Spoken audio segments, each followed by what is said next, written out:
Hello my friends, my name is Rodney Jones. I'm going to be talking to you about the blues today. Now today's class, I'm going to start with the blues at the very basic level. I'm going to cover everything you need to know to have a solid foundation in playing the blues. And the stuff I'm showing you is stuff that's immediately useful. You know, it's not theoretical and what you could do and all the possibilities. This is what you ought to do if you're on the gig or jamming with friends. This is the stuff that's going to work. This is world lessons, stuff that has been proven in the world of music. These are the changes I played with Dizzy Gillespie and Lena Horne and Kenny Garrett and Stevie Wonder and Jimmy Smith and Jimmy McGriff and on and on and on, Maceo Parker and Dizzy Gillespie. These are the chords that actually work. There's millions of chords to know. We're not covering that today. We're going to cover beginner chords, and we're going to cover more intermediate and some advanced chords, as well as rhythms and soloing ideas. But today's intended to give you a solid foundation of the need to know stuff about the blues, not every possibility. There's lots of videos out there you can check out. Everybody has a different take on it.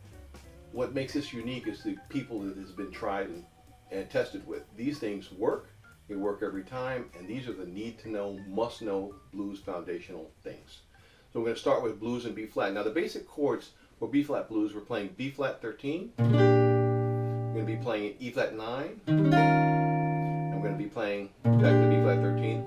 Then we're going to be playing an F9 chord and E flat. Okay, so I've pre-recorded a bass line. Let me show you how it sounds like this.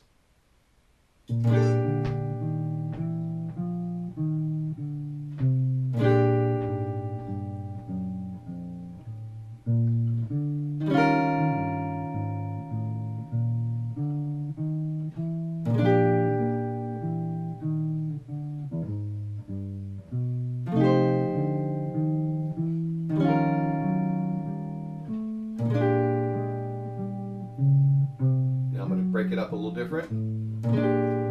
4 beats and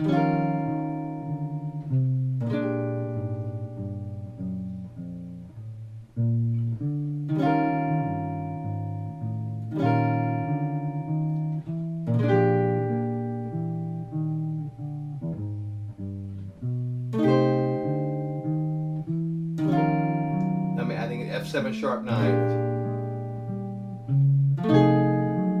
Play it again.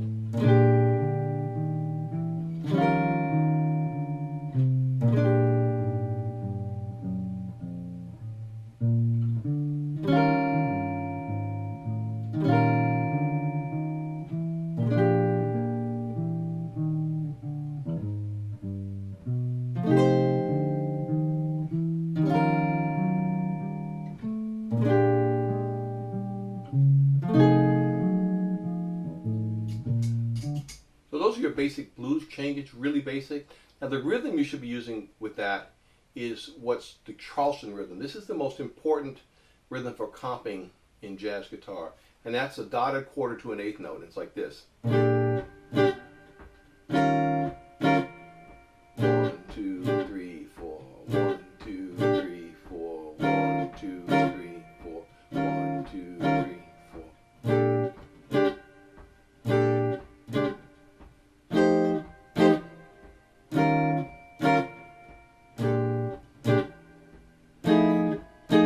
Right? Those are the basic changes to know, the first set of changes to know, and that's the first rhythm to know, that Charleston rhythm with those basic changes. Something else to keep in mind, when you're playing the Charleston rhythm, there are 4 variations, and those variations are long, long, short, short, long, short, and short, long. Long, long being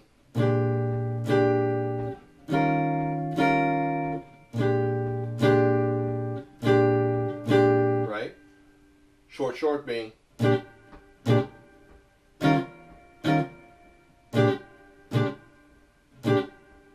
long, short being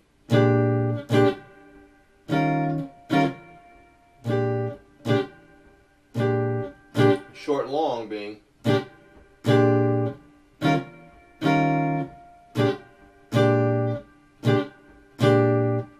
so that's the basic blues progression. Now, what makes it jazz a lot of times when people play blues is they will play this as a turnaround. Usually blues guys will play back to B flat, but jazz guys will play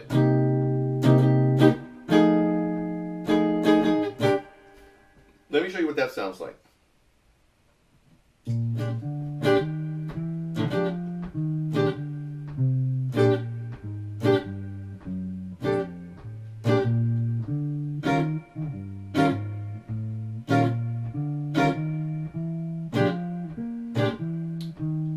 C minor now. F7 sharp 9. That's C minor. F7.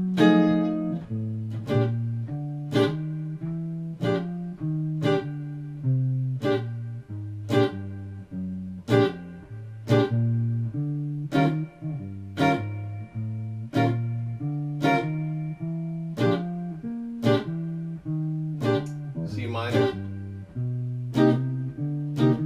F7 sharp 9, C minor. That set of changes will work anywhere in the world playing the blues, jazz style blues. That works. Those are the basic chords to know, and that's the basic rhythm to know. Now I'm going to play the same thing, but I'm going to play a turnaround. Instead of going straight to the C minor, I'm going to go to G7 sharp 9, the 6 sharp 9, 2, 5, 1. You'll see how that sounds, just like this.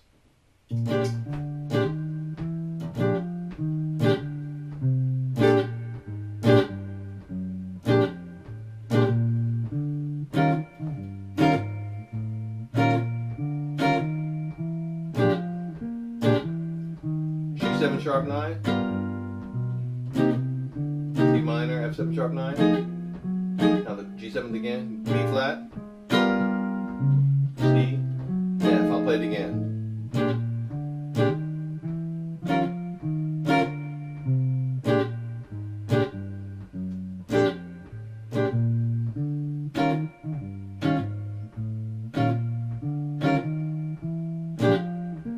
G7 sharp 9, C minor 7th, F7 sharp 9, B flat 13th, G, C minor, F.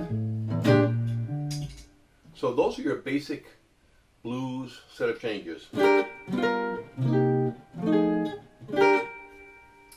are the first things you ought to know if you're playing blues changes. The last thing I want to show you about these blues is how to take it and make it sound even a little more interesting. And really what we're doing is we're taking the dominant chords and we're turning them into a 2-5 sounding sort of thing. So instead of B flat 13, you know that we have F minor 9th or F minor 7th to B flat. It's a 2-5 relationship. It seems like it's going to A flat to E flat, but it's just keeping for B flat. So F minor 9th, B flat 13. We go to E flat as the next chord, so we'll go to B flat minor 7th, E flat 9th, F minor 9th, B flat 13th, F minor 9th, B flat 13th, B flat minor 7th, E flat 9, B flat minor 7th, E flat 9, F minor 7th, F minor 9th, B flat 13th, D minor 7th, G7 sharp 9, C minor 7th, F7 sharp 9, B flat 13th, G7 sharp 9, C minor 7th, F7 sharp 9. Here's what that sounds like.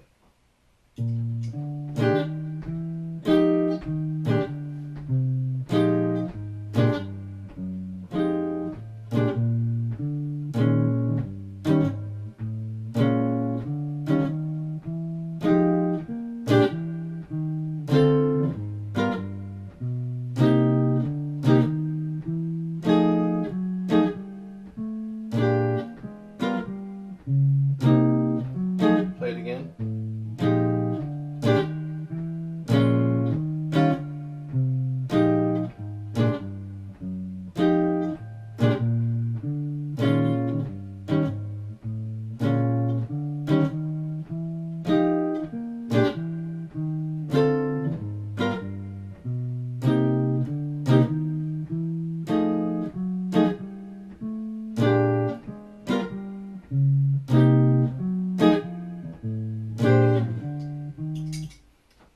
Those are your basic go-to learn to play jazz guitar blues changes.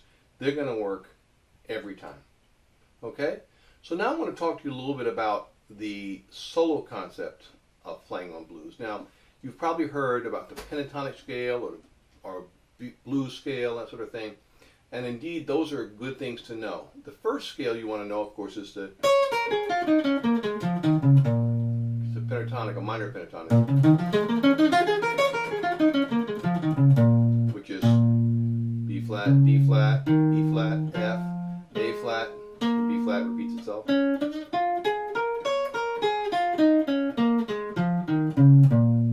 Right? That's the basic scale you need to know, the pentatonic. Then also the blues scale.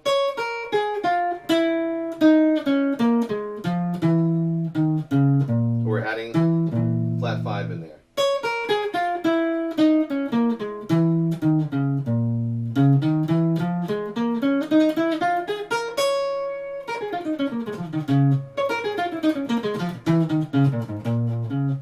Those are your basic blues ideas. And here again, with any of the stuff I'm showing you, what's going to make it work and make it feel good, because it's really important to feel good. If it sounds good and doesn't feel good, it doesn't sound good, is the rhythm, okay? How you play the rhythm. But you want to practice it a couple of different ways. You want to practice those lines completely even. You don't want to do, you want to play.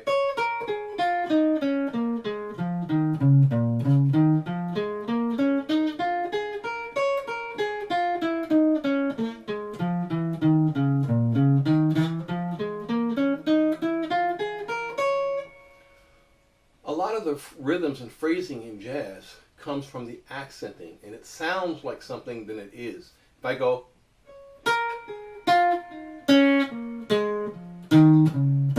those are all even, but it sounds like it's just accenting.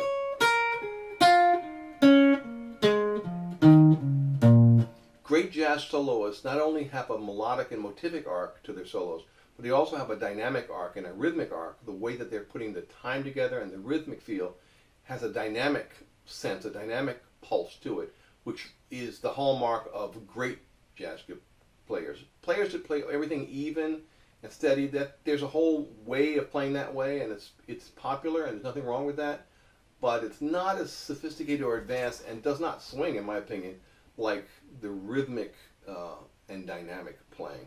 Okay, so let me show you what those lines could be. And I'm going to break it up rhythmically so you can get a sense of the kind of things you could do just with those two scales. Okay.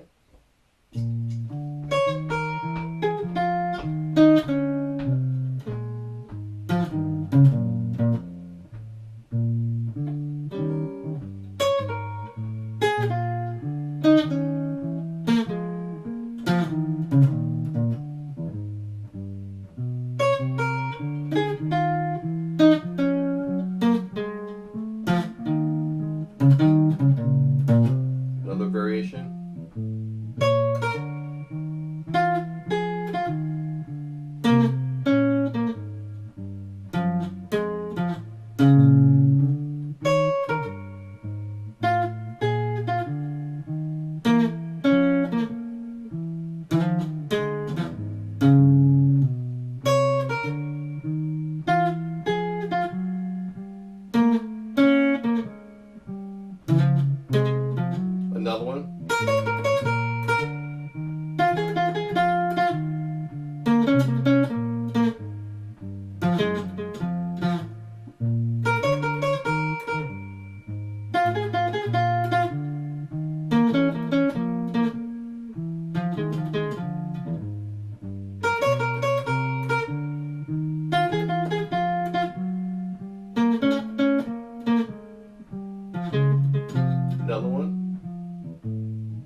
So those are ideas based off of the blues scale, the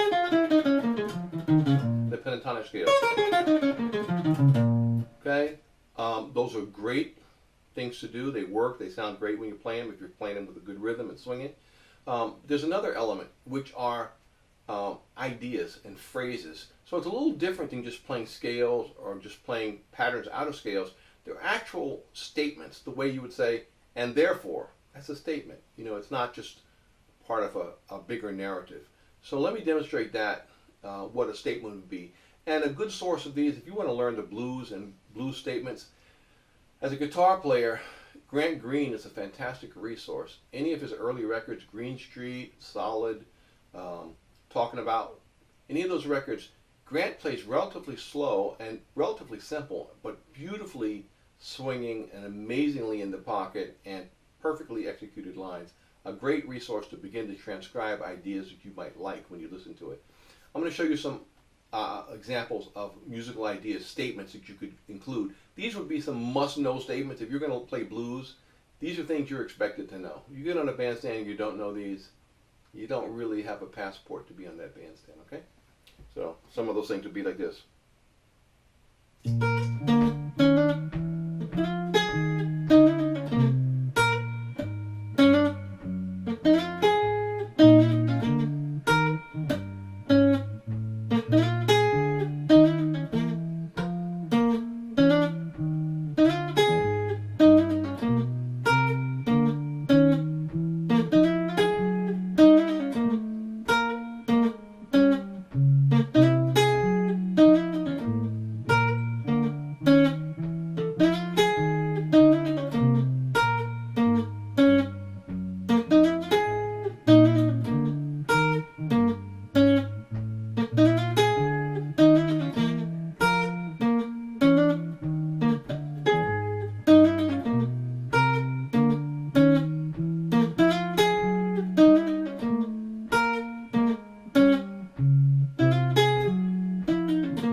Some ideas strung together.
some blues ideas. If you're at home, I would transcribe everything I just played.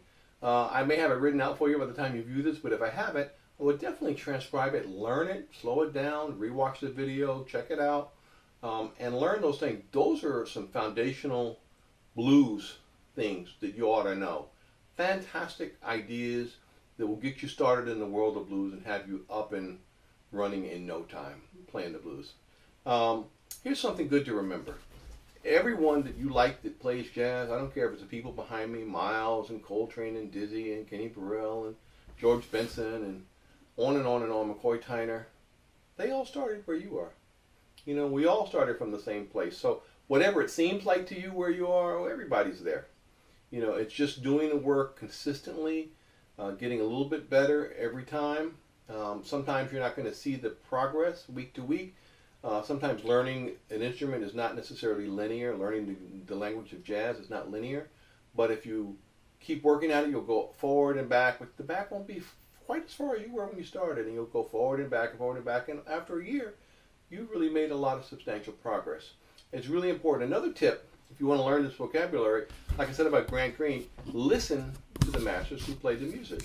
And listen to the masters that are relatively accessible. I mean, I love Coltrane and Charlie Parker, and it's great to listen to those things, but it's also good to listen to foundational players who are a little easier to assimilate. If you're thinking blues on the guitar, Barney Kessel's a great example, one of my heroes. Kenny Burrell, Grant Green, even Wes Montgomery playing some basic things. Really fantastic ideas you can gain from that. And what you ought to listen for are the things that really touch you. When you listen to Wes Montgomery or Grant Green play a solo, when they play the thing that's like, oh my God, I love that the most, that's what you should learn first. That's the first thing. It's you telling you, hey, that hits a spot inside of me. And then every time you play it, you're going to feel good about it. I play things I learned a long time ago that I really loved, and I still love them. The things I learned I didn't really love, I've forgotten most of that stuff. So, you learn from the masters, the people that have gone before. You make it your own. But first, you got to learn it before you make it your own. You have to actually learn it, learn the feeling of it, the inflection of it, learn the context of it, why was it played, and that sort of thing. And that just requires you to do some listening. Like anything you want to get better at, you've got to listen and study and do a little work. But it's not like you have to climb this mountain at once. If you get 1% better a week, a year from now, you're 52% better at playing jazz guitar. So this is a great start. You've already gone up the mountain 25% right now in terms of playing blues, which is one of the big elements found in jazz. I mean, the basic forms in jazz, which I'm going to have another class about these forms, each of these forms, but you have the blues, you have minor blues, you have rhythm changes, you have 32-bar standard tunes, you have modal tunes, and then you have vamp tunes, and I mean there's other styles, but basically that's it. Blues, minor blues, I've got rhythm changes, 32-bar standard tunes, modal songs like So What and Impressions, and songs that are vamps, so funk grooves where it's just one chord and you're playing off of that one chord, that sort of thing. It's not really that much. It's how you do it, that makes the difference. But the mechanics of learning the basics of jazz, hopefully you're beginning to see that it's not this insurmountable and impossible mountain to climb. I'm going to have a good time showing you my road up the mountain. There's lots of roads, but my road is good and it works. It works for me, and it's worked all over the world with all of the jazz legends who play this music, and most of the pop and funk legends as well. I played with them all. So I wish you good studying. Enjoy this. Be sure to email me any questions you have about this. You can email me at guitaruniversity@gmail.com. That's guitaruniversity@gmail.com. I'll do my best to respond to each and every one of you with your questions. And maybe I'll make a video answering a bunch of the questions in one shot. So this is, the blues episode, the beginning blues episode. I hope you've enjoyed it. I hope you've got some good information. And I look forward to hearing from you, and happy playing. All my best. I'll play you out a little bit.